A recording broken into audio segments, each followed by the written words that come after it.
지난 9월 천혜의 자연 조건을 갖추고 있는 남해의 한려수도. 그중 유역지도는 양식 어장이 몰려 있다.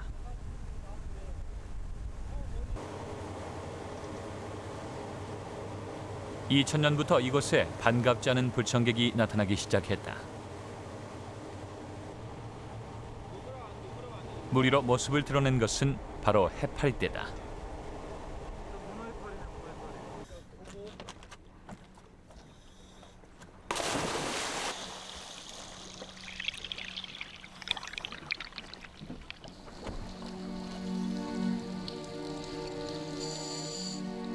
물속으로 들어가자 수면으로부터 얼마 깊지 않은 곳에서 해파리가 눈에 띄기 시작한다.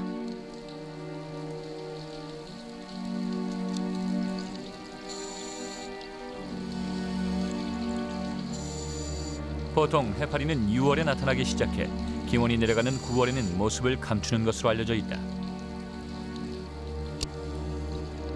하지만 바다는 여전히 해파리로 가득 차 있다.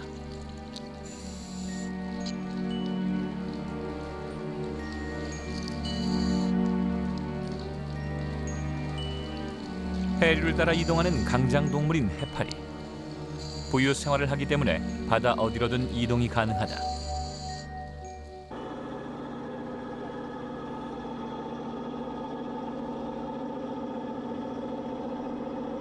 해파리가 출몰하면서 가장 큰 타격을 입은 것은 어장이다. 해파리가 나타나면서부터 물고기가 자취를 감추고 있기 때문이다.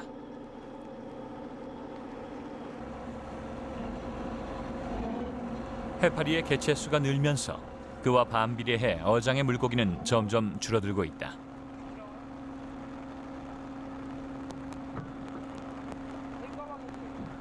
이것은 지금 남해 전 지역에서 나타나고 있는 현상이다.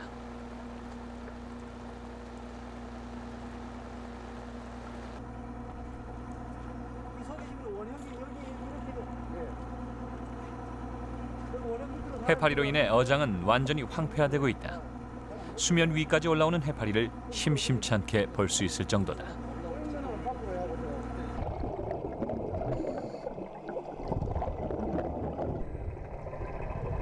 바다 및 그물 안. 그 속을 가득 채우고 있는 것은 물고기가 아니라 해파리떼다.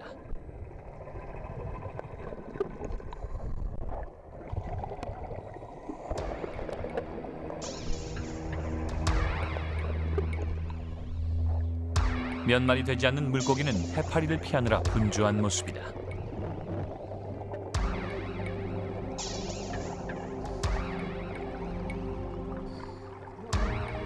이유는 해파리의 촉수 때문이다. 촉수에서 나오는 독성은 순식간에 물고기를 마비시킨다.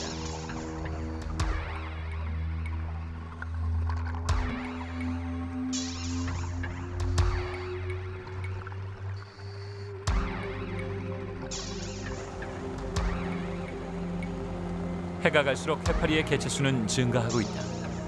그 무게 때문에 그물을 끌어올리는 것조차 쉽지 않다.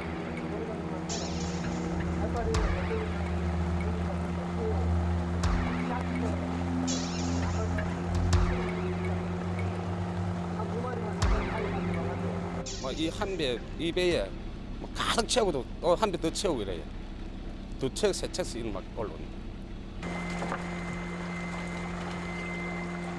그나마 잡힌 물고기도 신선도가 떨어져 포기해야 한다. 이렇게 해파리는 어장 전체를 황폐화시키고 있는 것이다.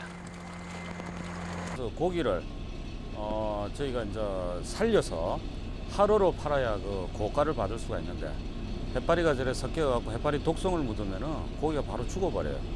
이게 무슨 선어 처리로 해야 되니까 가격도 제대로 못 받고 그다음에 이 해파리가 들므로써 우리 그 어민들이 할 일이 굉장히 많아요. 그물 올리는데도 힘이 들고 또 그물 손상도 많이 나가고 그래서 여러 가지로 어떻게 저기 뭐 대책이 뭐 전혀 없습니다. 지금 현재로는.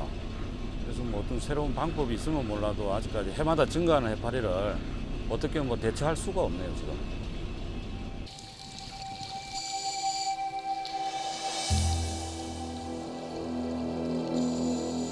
문제는 최근 등장하고 있는 해파리가 우리나라 연근해의 토속종이 아니라 아열대 지역에서 온 외래종이란 것이다.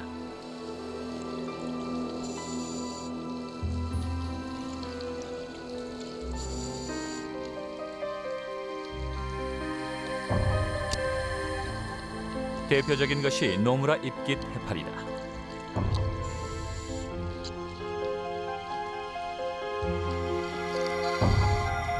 우리나라 토속종인 보름달 물 해파리보다 훨씬 크다.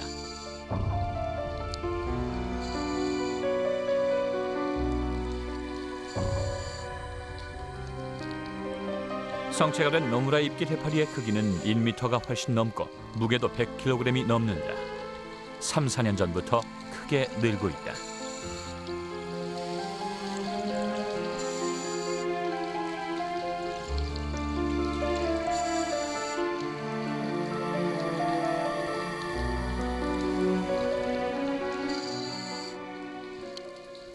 점차 그 아열대성이라는 것, 그것이 좀 문제가 됩니다. 왜냐하면 결국은 그 우리나라 연안에서 없었던 것이 점차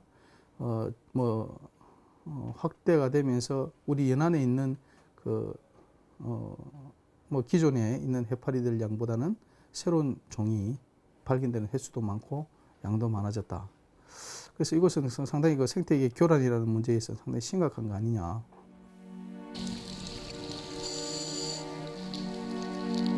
더욱 심각한 것은 아열대 해파리의 독성이다.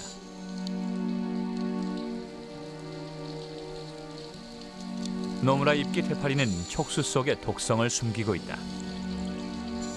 수천 개의 촉수는 주로 먹이를 먹을 때나 적을 공격할 때 주로 사용한다.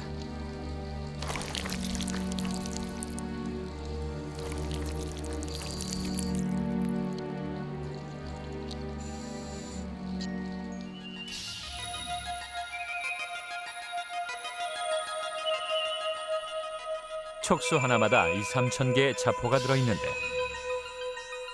이것은 일종의 독성이 든 침이다.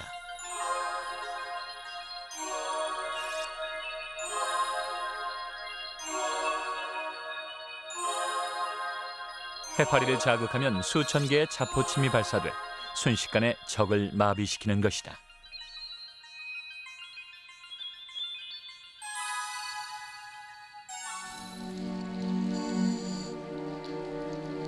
물고기들이 해파리를 피하는 것은 바로 이 자포의 독성 때문이다.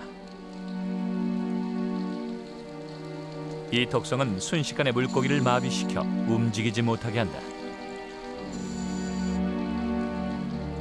그래서 해파리의 촉수에 잡히면 물고기는 빠져나가기 힘들다.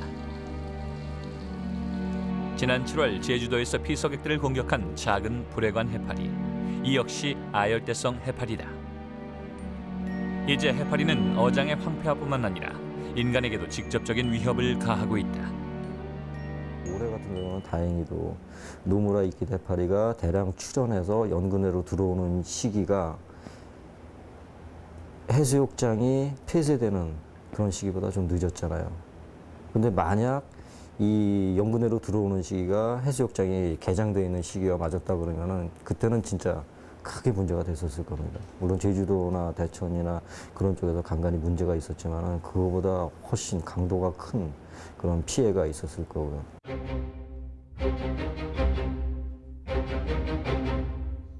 2003년 호주에서는 아열대성 박스 젤리피쉬 해파리가 사회적으로 큰 문제가 됐다.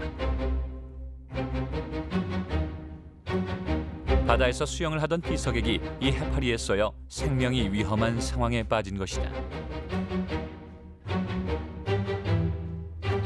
박스 젤리피쉬의 자포에는 헤몰라이신이라는 맹독 성분이 있어 응급 조치를 하지 않을 경우 수분 내에 생명을 잃을 수도 있다.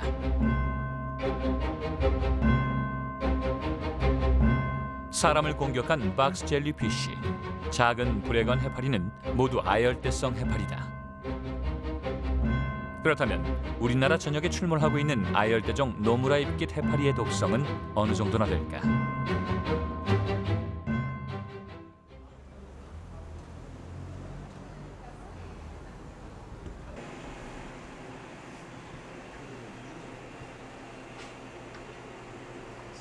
경상대 수의학과 김의경 교수팀은 노무라 잎깃 해파리의 독성을 연구 중에 있다.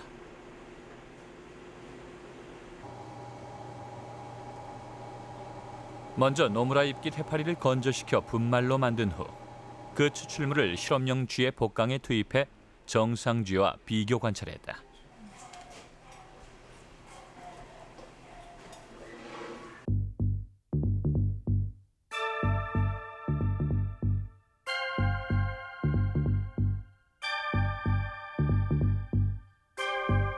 (5분이) 지나자 노무라 잎깃 해파리의 추출물을 투입한 쥐가 비틀거리면서 움직임이 둔화되기 시작했다. 그리고 10분이 지나자 심장 박동수와 호흡도 점차 낮아지기 시작해 움직임이 전혀 없는 무기력한 모습으로 변했다.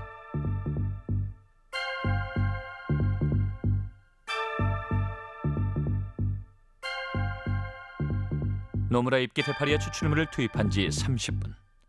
실험쥐의 심장은 완전히 멈춰버렸다.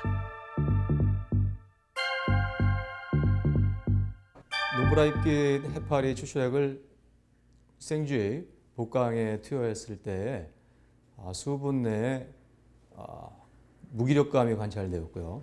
그리고 같은 시간대로 호흡과 맥박이 크게 감소하였습니다. 그러한 증상이 한동안 지속되다가 약 30분 이내에 고용량 투여군에서 폐사하는, 그러니까 죽는 그러한 실험 결과를 얻었습니다.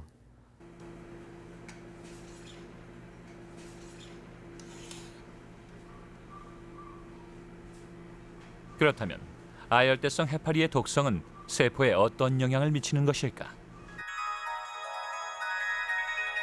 인간의 피부 상피세포에 아열대종인 박스 젤리피쉬와 노무라 잎깃 해파리의 추출물을 투입해 보았다.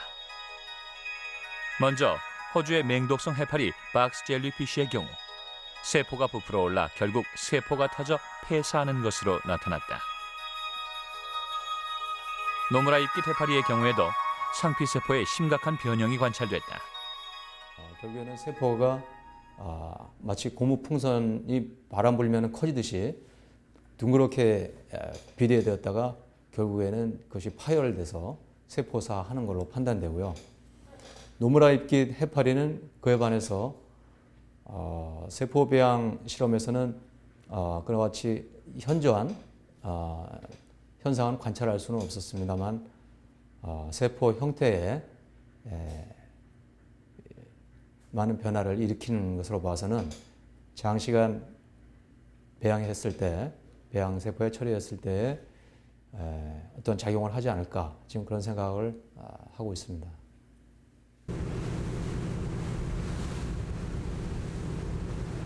그렇다면 한국연구내에 대량으로 출몰하고 있는 아열대성 독성 해파리 노무라 잎깃은 어디서부터 오는 것일까? 국립수산과학원에서는 2003년부터 중국, 일본과 함께 노무라 잎깃 해파리의 이동 경로를 공동 연구조사 중이다.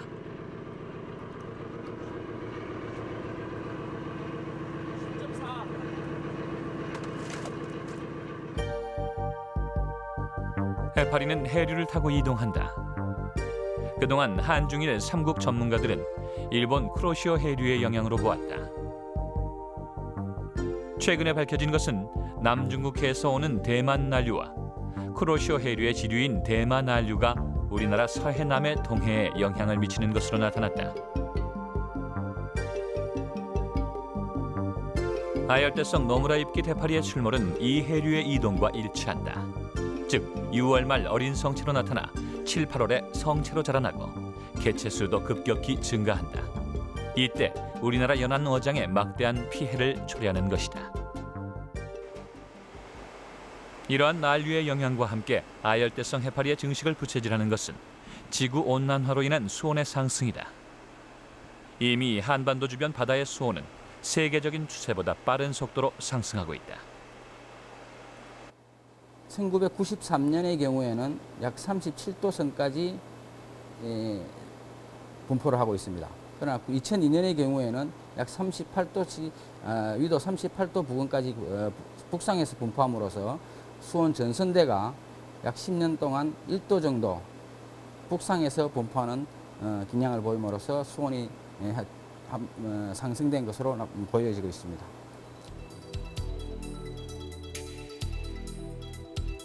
(1968년부터 2004년까지) 37년 동안 동해와 서해의 경우 0.91도, 남해안은 0.93도씩 한반도 주변 해역 수온이 약 1도 정도 상승한 것으로 나타났다.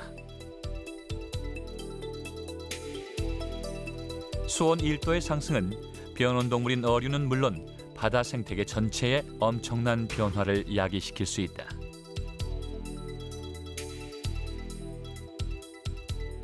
바다에서의 수온은 상당히 중요한 의미를 가지고 있는데, 우리들이 몸이 아파서 병원에 가면은 가장 먼저 체크를 하는 것이 체온을 체크하듯이, 바다에서의 무슨 어떤 현상들을 연구함에 있어서는 수온을 가장 먼저 측정을 해보는 것이 가장 기초적인 것이라고 할 수 있습니다. 그만큼 수온은 바다를 연구하는 데 있어서 중요한 팩터라고 볼 수 있습니다. 37년간 약 0.9도 정도의 상승이 있었는데, 바다의 수온이 1도 정도 올라간다는 것은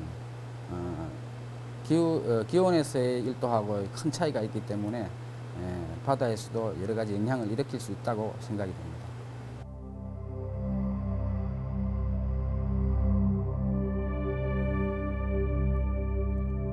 최근 아열대성 어류의 등장이 눈에 띄는 것 역시 이 같은 수온 상승과 깊은 연관이 있다.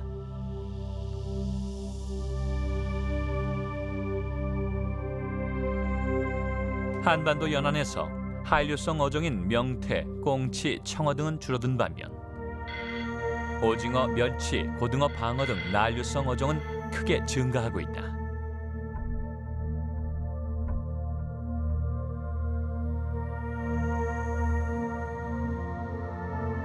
동해수산연구소의 최근 분석에 따르면 한류성 어종인 명태는 지난 1980년에는 17만 톤이나 잡혔으나 지난해에는 고작 6,400톤밖에 잡히지 않았다.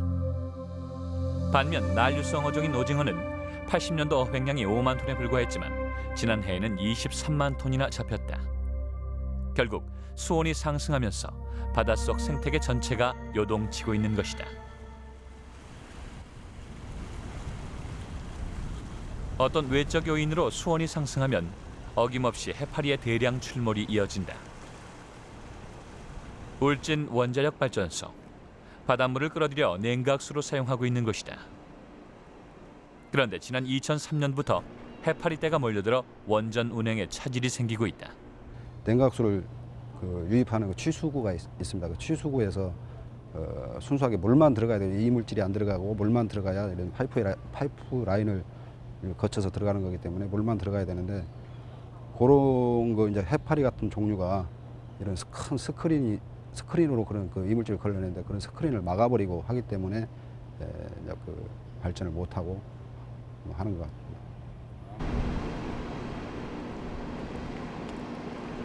하루에 200톤이 넘는 해파리가 취수구에 출몰해 발전소 가동이 정지되는 위험한 상황까지 발생하기도 했다.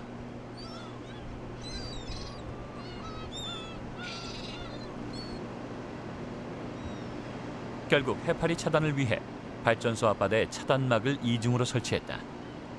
하지만 그 수가 많을 때는 불가항력이다.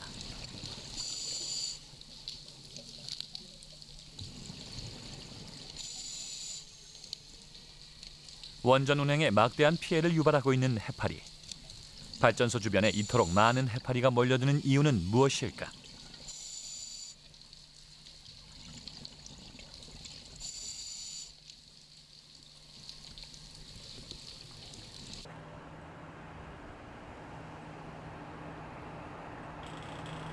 전문가들은 발전소에서 배출되는 높은 온도의 물, 즉 온배수에서 그 원인을 찾고 있다. 발전소는 바닷물을 냉각수로 사용한 후 높은 온도의 온배수를 바다로 배출하기 때문이다. 그 결과 난류성의 서식 환경을 좋아하는 해파리가 몰려들게 되는 것이다.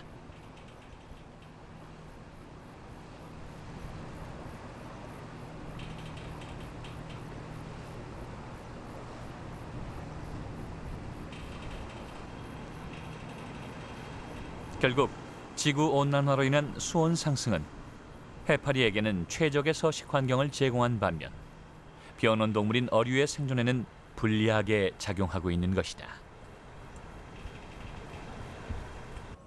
해파리가 그 수온 상승하고 관련이 분명히 있습니다. 그러나 그 온배수에 대한 영향이 있느냐 없느냐라는 것은 아직 밝혀져 있지는 않지만은 간접적인 영향은 있으리라고 봅니다. 해파리의 그 특성이 내만 그리고 연안에 주로 서식하고 있고 그런 쪽에 더 많이 분포를 하고 있습니다. 그리고 지구적인 그 온난화하고도 무관하지 않게 해파리가 영향을 주고 있습니다. 따라서 우리나라에서는 그 분포하고 있는 범위가 서서히 북상하고 있는 그런 상황이고, 그리고 나타나는 출현 빈도도 훨씬 더 많이 나타나는 상황에 있습니다. 따라서 발전소에서 만약에 그 온배수가 나온다라고 했을 경우에는 그 해파리에 서식하는 데도 영향을 주리라고 봅니다. 변온 동물인 어류는 수온에 그만큼 민감하다. 온도 변화에 적응 정도를 나타내는 온도 내성 역시 해파리보다 훨씬 낮은 것으로 알려져 있다.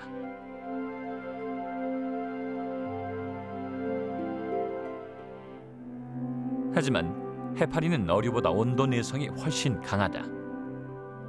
수온 16도에서 26도까지 무려 10도 정도의 온도 변화에도 견딜 수 있다는 것이다. 일반 어류에 비하면 상당히 범위가 넓은 편이죠. 그러니까 16도부터 26도, 한 10도씨 정도를 아무런 그 뭐랄까요, 행동에 이상 없이 거기서 서식할 수 있다는 거는 일반 어류한테는 좀 기대하기가 힘들 겁니다. 물론 그 어떤 그 과학적으로다가 증명하기는 힘든 게 해파리 같은 경우는 플랑크톤성이거든요. 근데 어류 같은 경우는 그 유형 능력이 있기 때문에 자기의 온도가 맞지 않으면은 뭐 자기 회피를 할 수 있다든지 그런 그 기작이 있기 때문에 정확하게 비교를 할 수는 없는 거지만은 일반적으로 저희가 그 생각하고 있는 그런 범위가 이 어류들보다는 노무라이키 해파리가 좀 넓지 않나 그렇게 생각하고 있습니다.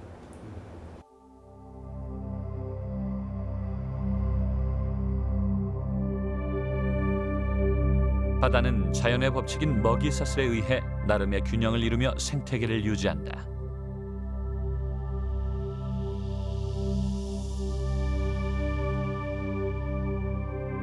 눈에 보이지 않는 미생물과 그것을 먹는 식물 플랑크톤. 이들은 동물 플랑크톤의 먹이가 된다. 다음은 소형 어류들이 그 포식자가 된다. 그러면 소형 어류들은 중형, 대형 물고기가 먹게 되고 이렇게 자연스러운 생태계가 구성되어 있는 것이다.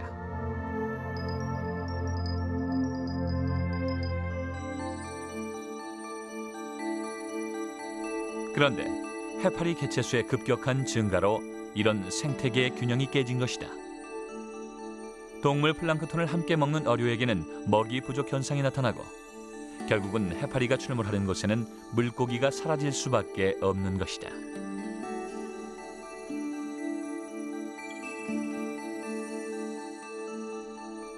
해파리는 일생 동안 여러 형태의 단계를 거쳐 우리가 흔히 바다에서 보는 해파리의 성체가 된다. 수정이 된 후 이동성을 가진 플라눌라 유생으로 떠돌다 특정 기질에 부착해 변태를 하게 되는데 이 단계가 폴립이다. 부착 생활을 하는 폴립 단계에서는 여러 개의 촉수를 이용해 동물 플랑크톤을 잡아먹으며 성장을 한다. 그러다가 수온이나 빛 등의 특정한 환경 변화에 의해서 다음 단계인 스트로빌라로 넘어간다. 이것은 폴립이 상하로 길어진 형태를 하고 있는데 수십 장의 코스모스 꽃잎 모양의 판들이 차곡차곡 포개져 있는 형태다.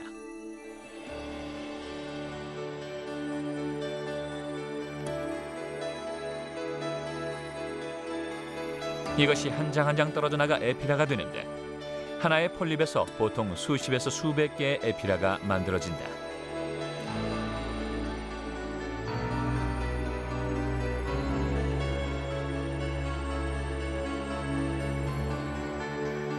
그러면서 그 수는 급격하게 늘어난다. 그만큼 다른 어류에 비해 번식 속도가 빠를 수밖에 없는 것이다.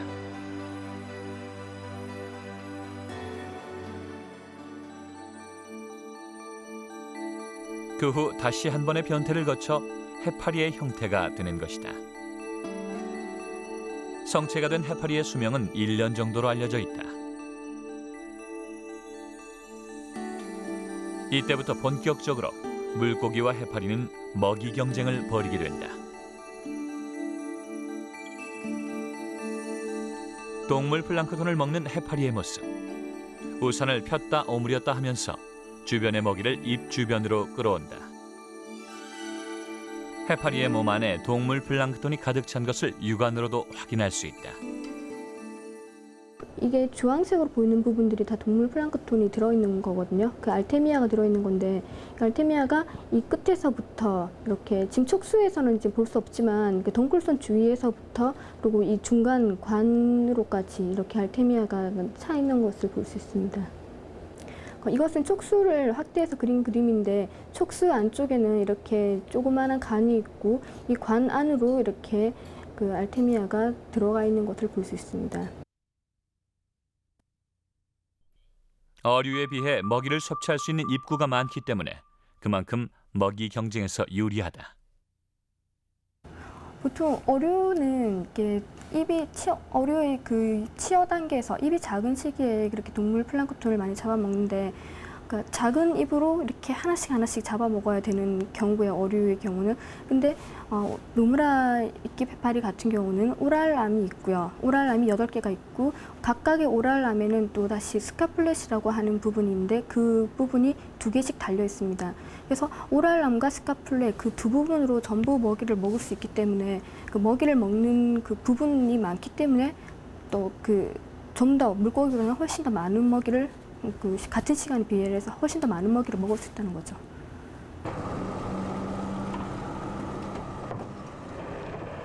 하지만 해파리 대량 출몰의 가장 큰 원인은 다른 데 있다. 바다에서 해파리의 천적이 사라졌기 때문이다.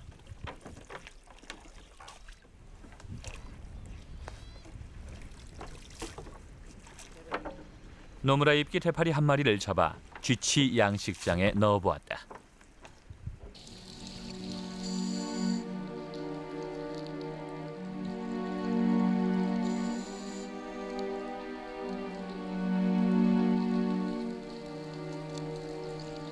쥐포의 재료가 되는 쥐치는 성체 해파리의 최대 천적. 해파리를 넣자마자 순식간에 쥐치들이 몰려들어 해파리를 공격한다.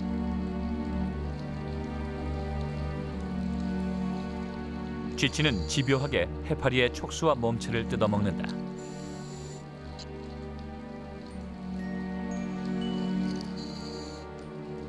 하지만 바다에서 쥐치를 찾기란 쉽지 않다. 인간이 먹기 위해 끊임없이 쥐치를 남획했기 때문이다.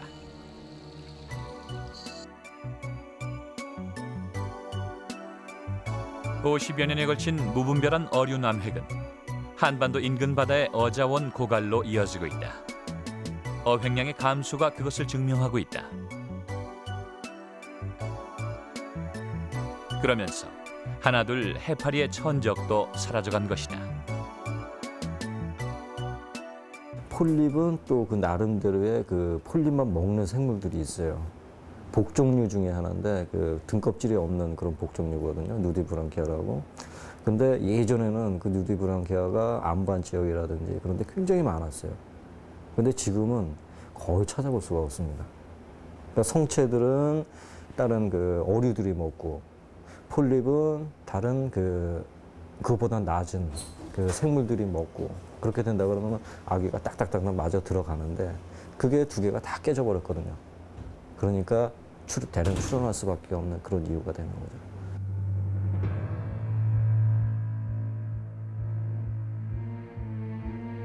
인간의 지나친 어류 남획은 바다에서 해파리의 천적을 없앴다. 해파리 폴립을 먹는 새우와 복, 해파리의 성체를 먹는 쥐치 등이 급격히 줄면서 해파리는 천적 없이 마음껏 증식할 수 있게 된 것이다. 그러면서 어류는 점점 줄어들고 바다는 해파리로 뒤덮이고 있다. 결국 해파리의 대량 출현은 어류 남획이라는 인간의 개입이 부른 대재앙이라고 할 수 있다. 사람이 이제 이용이 이제 그 생태계에 개입을 하면서 어류 자원을 이렇게 잡아먹기도 하고 또 인간이 활용할 수 있는 생물 자원을 이렇게 포획을 하다 보니까 이 생태계 하나를 빼게 되면 그 질서가 무너지게 돼요. 질서가 무너지면 결국 그 질서를 메꾸기 위한 또 생태계의 본능이 또 발전을 하게 되겠죠. 근데 그 생태계를 인간이 무너뜨려 버렸으니까 그 생태계가 지금 이제 무너진 상태입니다.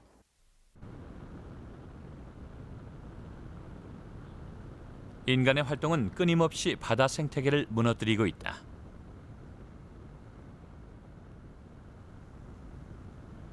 인간을 위해 설치된 인공 구조물 역시 해파리에게 유리한 서식 환경을 제공한다.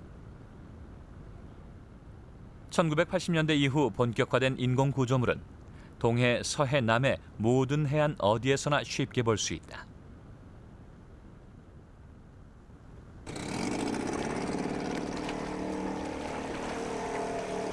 서해 바다의 시화호. 바다를 인위적으로 막아 방조제를 쌓은 곳이다.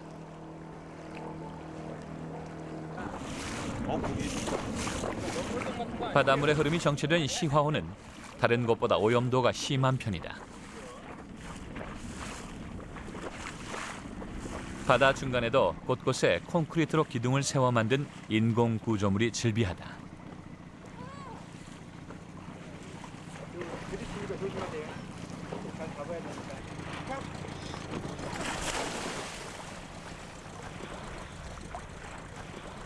그렇다면 시화호 바닷속은 어떤 모습일까?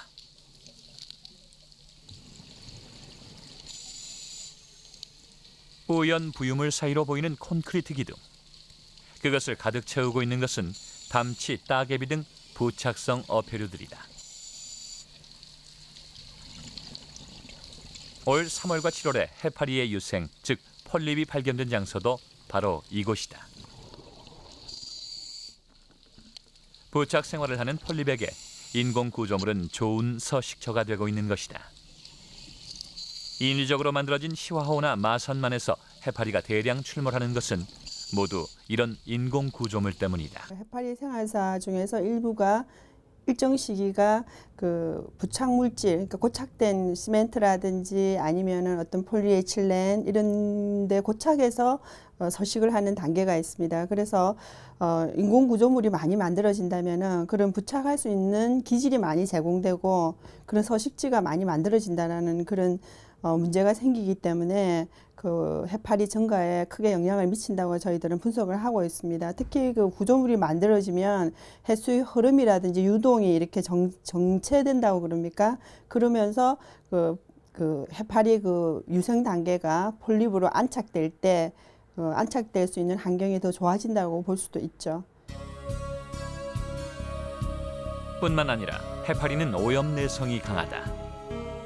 시화호는 어류의 생존이 불가능할 만큼 오염되어 있다. 하지만 해파리는 강한 생존력을 보이고 있다.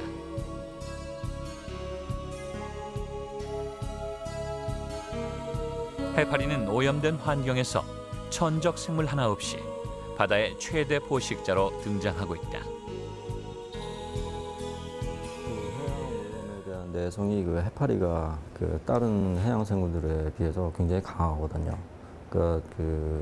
뭐 간단하게 실험을 할 수 있는 그 용존산소에 대한 내성이라든지 아니면 어떤 부영양화를 시킬 수 있는 그런 그 영양염들에 대한 내성이라든지 그런 걸 해봤을 때 그 해파리 종이 강해요. 그러니까 다른 해양 생물들은 다 죽어서 없어지는데 해파리만 살아남을 수 있는 그런 상태가 되는 거거든요. 해파리의 대량 출몰은 심각한 수준이다. 문제 분석의 단계를 넘어 해결 방안을 모색하는 것이 시급하다.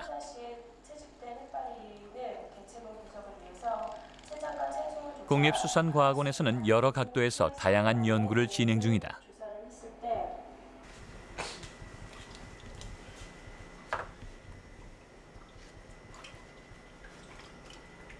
특히 해파리 이용 가공팀에서는 최근 급격히 늘고 있는 해파리의 활용 방안을 내놓고 있다. 이미 천연조미료, 기능성 건강음료는 완성 단계다. 또 해파리가 갖고 있는 유용한 성분만을 분리 추출해 화장품이나 의약품으로 개발하려는 연구 역시 활발히 진행되고 있다. 다른 어떤 식품과는 달리 해파리는 이게 그 해파리가 가지고 있는 그 유용 물질이 이렇게 예를 들어서 뭐 항암 효과가 있다든지 뭐 항고혈압 효과가 있다든지 이런 것이 조금씩 저희들 연구 결과 좀 나타나고 있는데 이런 것을 이렇게 식품화해서 한다면은 상당히 이 해파리를 이용해서 고부가치를 만들 수도 있고 또 지금 어민들이 상당히 골칫거리라고 생각하고 있는 이 해파리를 효율적으로 이용함으로써 하나의 새로운 소득원으로도 생각할 수 있지 않을까 이렇게 저희들은 기대하고 있습니다. 해파리 때문에 가장 큰 타격을 보고 있는 어장의 피해를 최소화시키기 위한 방법도 강구되고 있다.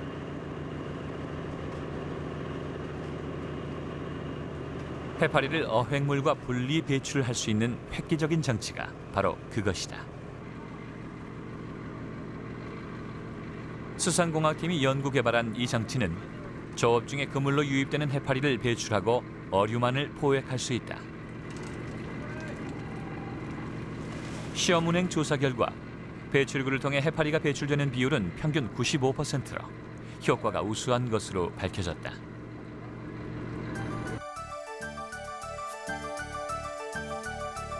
해파리 분리 배출 장치의 원리는 비교적 간단하다. 어류와 해파리의 개체 크기 차이의 차가 한쪽에만 좁은 그물망을 설치하여 해파리를 차단한 것이다. 최종적으로 해파리는 배출하고 어류만 분리망을 통해 따로 나오게 되는 것이다.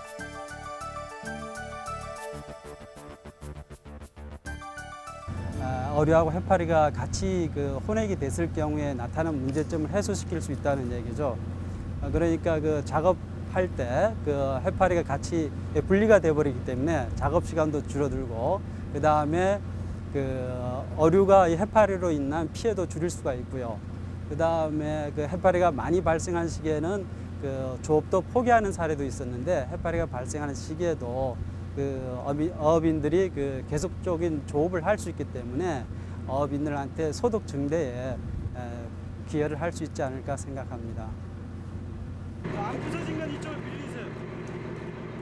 현재 국립수산과학원에서는 해파리의 발생과 이동 경로에 대해 중국, 일본과 공동 연구를 진행하고 있다.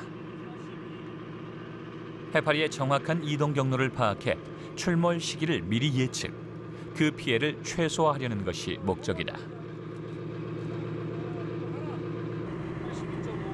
이와 더불어 해파리의 종류와 크기, 그리고 먹이, 서식 환경 등 다양한 연구가 진행 중이다.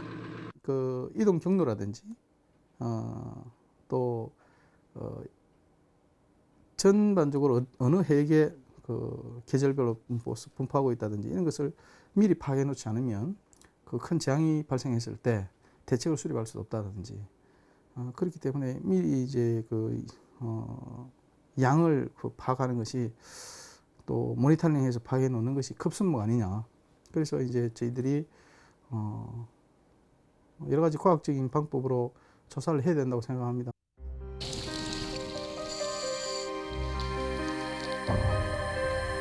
지금 우리의 바다는 해파리로 몸살을 앓고 있다. 고기가 들어있어야 할 그물엔 온통 해파리 때뿐이다. 그 피해는 해마다 반복되고 있고 어장 전체를 황폐화시키고 있다. 아열대성 독성 해파리의 출현으로 이제는 바다와 어장뿐만 아니라 인간 역시 해파리로부터 안전하지 않다. 어류의 지나친 남획, 무분별한 인공 구조물 설치 등 인간에 의한 해양 환경의 변화가 멈추지 않는다면 해파리의 재앙은 계속될 것이다. 그 마지막 희생자는 바로 우리 인간이다.